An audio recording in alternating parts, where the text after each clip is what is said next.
I used to believe I knew everything about her. The way she stirred her coffee 3 times before sipping. The way her eyes narrowed just a little when she was hiding a smile. The rhythm of her footsteps down the hallway at night.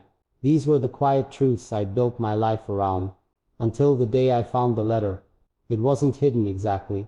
It had slipped between the pages of a book she kept on her nightstand, one I'd seen her read dozens of times, but never dared open. That morning she'd left for work in a hurry. Her coffee sat untouched, steam fading in slow spirals. I bent to make the bed, and the book fell to the floor. When I picked it up, the envelope slid out and landed at my feet. My name was written on the front, not the affectionate way she usually signed cards or notes. Just my name, sharp, simple, final. I should have waited for her to come home. I should have asked, but my fingers trembled with the weight of knowing something had been deliberately kept from me. I opened it. If you're reading this, it means I've failed to keep it from you. That was the first line. Just like that, an admission. My throat went dry. There are things about me I never wanted you to know. Not because I don't trust you, but because I'm not sure you'd see me the same way after. My heart pounded so hard I could barely hear the rest. The letter wasn't long. It didn't explain anything. It didn't confess to an affair or a betrayal. It simply asked me to forgive what she had hidden and ended with a plea. Please don't go looking. If you love me, don't go looking. But I did. How could I not? That night I pretended nothing had happened. She laughed at a joke I didn't hear, touched my arm, kissed my cheek. But her warmth felt different now, like borrowed heat from a fire I wasn't allowed to see. The next day, while she was at work, I opened the drawer where she kept her documents. I had never gone through her things before. The guilt clawed at me, but the curiosity was louder. Inside were neatly organized files, birth certificate, passport, a few medical records. All standard, except for one folder. No label, no tabs, just a single piece of paper, a certificate of marriage. Dated 6 years before ours. The name of the husband had been blacked out, with precision. Not scribbled over, removed, scraped away. The ink still bled faintly through the paper. The seal was official. There was no denying its authenticity. She had been married before, and she had never told me. That night, I watched her across the dinner table, counting every blink, every hesitation. I asked her about her day. She smiled and told me about a coworker's cat. Nothing about her eyes, said she was carrying a secret. But then how many times had she looked at me like that, while burying a life I never knew existed? I told myself I wouldn't push, that if she wanted me to know, she would tell me. But the silence between us grew heavier, pressing down on my chest, squeezing the breath from my lungs. I began watching her more closely, noticing small things, a lockbox under the bed I'd never opened, the way she flinched when the doorbell rang late at night.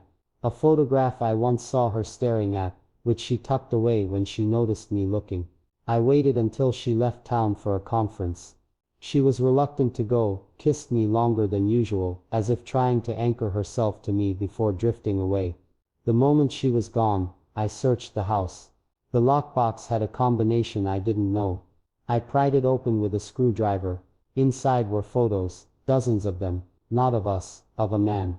Same man, different settings, always with her. Smiling. In one they stood beside a child, a boy maybe 5 or 6, grinning wide with missing front teeth. My breath caught, the air in the room turned cold. I flipped through them faster, searching for some mistake, a date, a location. Something to prove this was before my time. But the timestamps told a different story. Some of these photos were taken just a year before we met. In the very back of the box was a newspaper clipping. A headline that made my skin crawl. Mysterious fire claims, life of local father and son. I read the article 3 times before it made sense. The man in the photo, the boy, both gone in a house fire. The investigation had been inconclusive. No signs of forced entry, no accelerants found. Ruled accidental. She had never mentioned them. Not once. That night I sat in the dark, the photo of the boy trembling in my hand.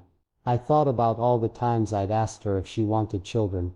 She always said, maybe someday. But now I knew she had already been a mother. She had already buried a child. When she returned, I couldn't meet her eyes. I kissed her cheek out of habit, held her longer than I meant to. She asked me what was wrong, and I lied. I said I was tired. I said work had been hard. She nodded, but I saw the flicker of doubt in her face. She felt the shift. The next few days were worse. I couldn't eat, couldn't sleep. I replayed the article in my mind, over and over. I looked up every mention of the fire, but there were few details. It had happened late at night.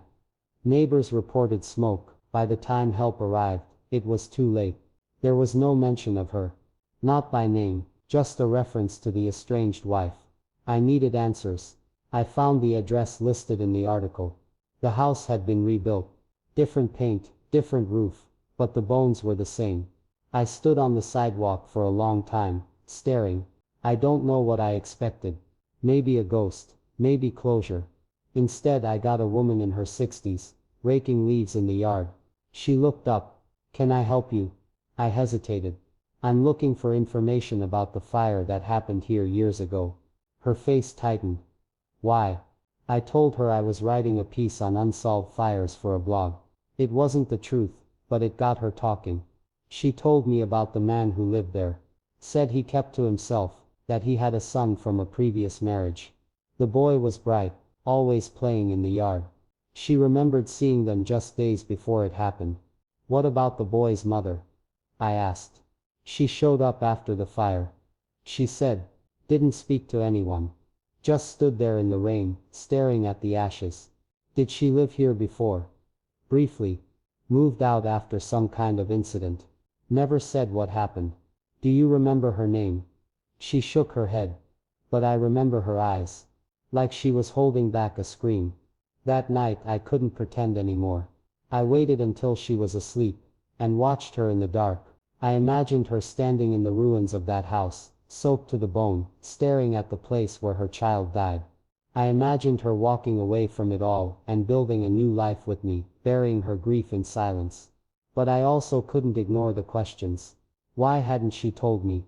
What had she been running from? And most terrifying of all, what if she hadn't just been a victim of tragedy? What if she had caused it?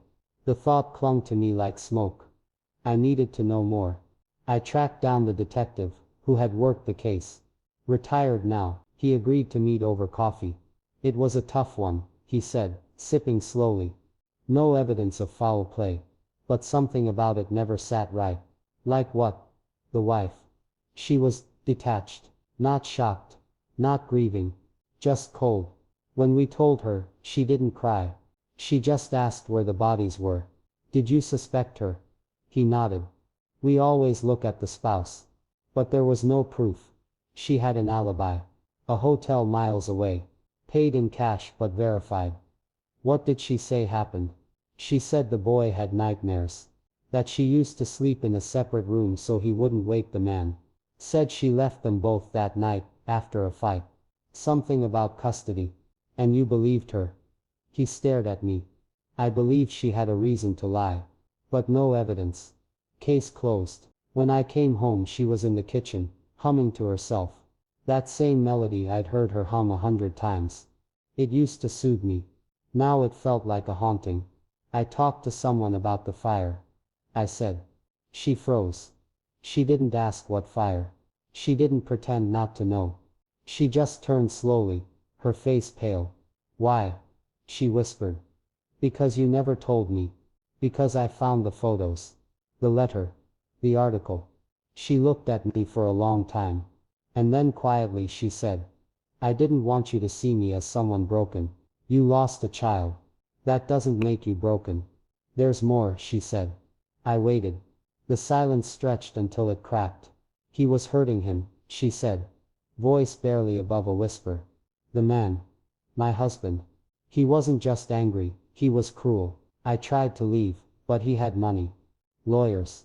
I didn't stand a chance. My knees weakened. I left that night to protect him. I planned to come back in the morning with the police. But it was too late." "You think he did it?" I asked. She shook her head, tears spilling. "I think he passed out with a cigarette. I think he didn't wake up. And my son, he couldn't escape." I took her hands. They were ice.